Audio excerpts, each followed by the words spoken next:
Welcome back to EMW's Filter Campus. Well, campus is the wrong word because you can see today we are here at the knowledge circles about the following topic.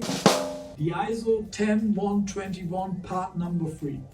And this specific test standards focus on activated carbon filters, and I would say it's worth it to have a more specific view on that test standard. So let's jump into the arena, curtain up. So here we are in the arena, and as you can see we have here a model of a standard air filter for particle filtration.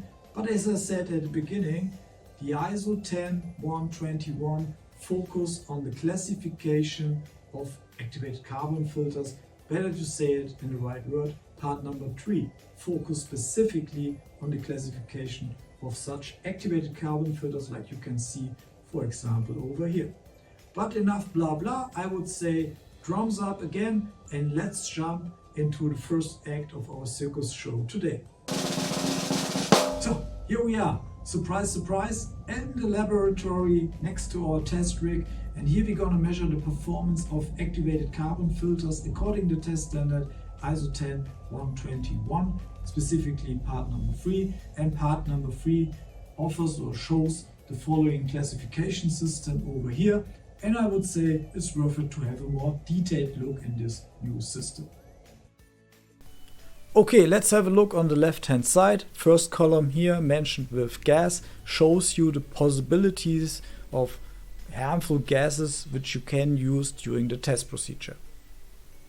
Gas number 1 here mentioned is ozone, followed by nitrogen dioxide, then sulfur dioxide, and then at the end we have the reference gas for volatile organic compounds, toluene.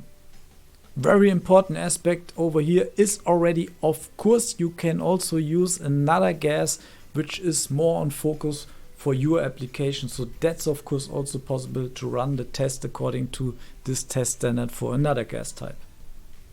So the rest of the chart is easy to explain. Actually, you can measure the performance of an activated carbon filter based on the substance quantity or on the mass, and directly below you can see already the different kind of filter classes you can achieve according to this test standard, which we now have a closer look on. So when we have a look first on the chart with reference to substance quantity, we can see 3 different filter classes.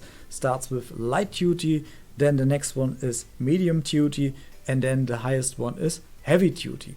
And when you look in the ranges which you have to reach to have a certain filter classification, then you can see that we always talk about a range which is 4 times higher than the lower filter class. So when you look at medium duty, the range you have to achieve is 6.0, whereas heavy duty would be then 4 times higher, 24.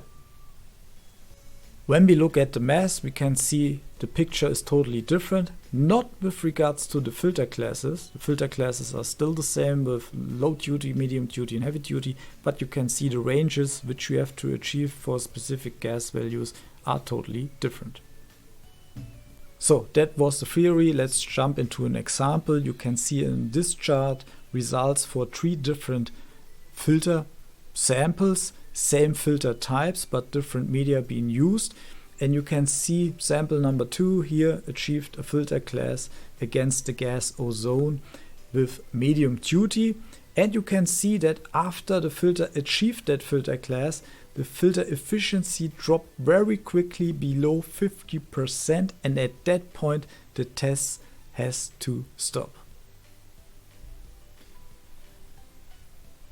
So that means the filter achieved medium duty, but the question is with which efficiency value, and therefore we have the integral value which reached here 92%, but we have to round the value down to the nearest multiple of 5. That means at the end the filter class achieved is medium duty 90.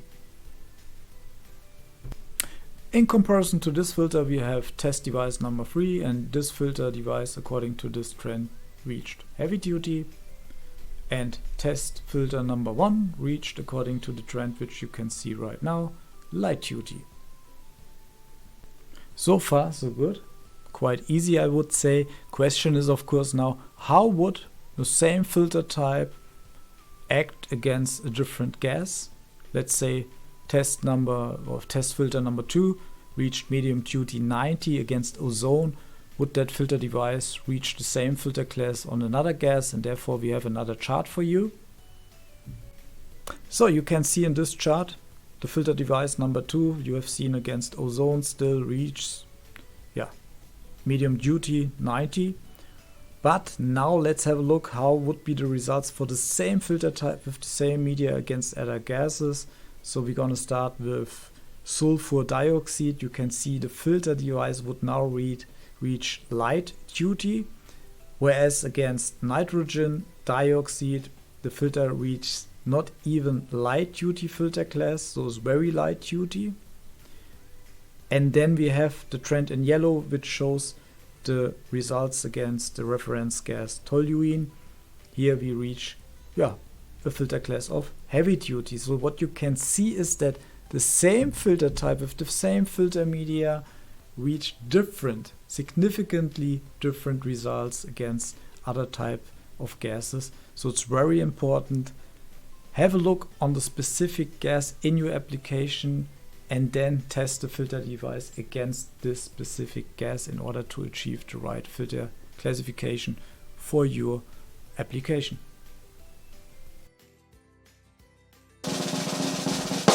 There we are, final act, and now we have something very special for you. Juggling combined with a magic trick. So let's get filter number 1 into it, and you can see it's a standard compact filter, activated carbon compact filter of course. And the filter class this filter reached is light duty 90. But that's not enough. Let's get a second filter into it, and you can see this filter looks similar but has a different media and accordingly reaches the filter class of medium duty 90. That's not enough. Let's get the final filter into it, and now you can see that is the same filter type but again another media in it, and it is the heavy duty version 90. So you can see there are different filter classes, and now the question is what's it all about. Therefore we have a diagram, and on that diagram you can see that the medium duty 90 filter version against the light duty 90 filter version reaches a 4 times longer service life. And the same thing when you compare now the heavy duty version 90 against the light duty version 90, then you can see now it's even 60 times longer service life which you can achieve. So that gives you an idea how you have to deal or how you can compare the filter classes according to test standard ISO 10121 part number 3. That's everything for today, and I hope you have learned a lot about the ISO 10121 test standard or procedure according to part number 3 of that test standard. And of course the harmful gases which we use during such a test procedure are from the concentration much higher than usually under real environmental conditions, but I would say it's obvious because you want to have a simulation of the entire service life of such a filter. And another aspect which is important to mention is that for the volatile organic compounds we use a reference gas. So our recommendation is always, if you have a specific gas in your application which an activated carbon filter should take care about, then always consider to proceed with the test procedure according to this new test standard with this specific gas we have to focus on. So that's all about, I would say, during a quick, very short clip here today about this new test standard. If you want to have more details, visit emw.de filter campus section.